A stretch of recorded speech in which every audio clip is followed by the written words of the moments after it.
Za vojsko sem izvedela v bistvu od prijateljev iz kluba, ki trenirajo borilne veščine in so nekateri že bili tukaj in so mi povedali, oziroma to so bile zmeri moje sanje.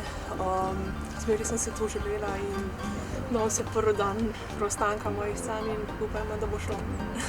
Želim si v bistvu, da če bo uspelo prostovoljno služenje uspešno zaključiti, da če bo pol le šlo, da bi se zaposlila tudi v vojski.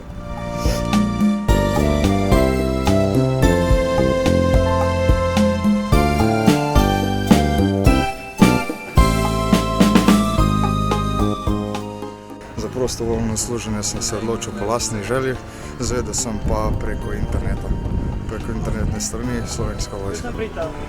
Upam, da bom prostovoljno služenje uspešno opravil, ker se nameravam tudi zaposliti v Slovenski vojski.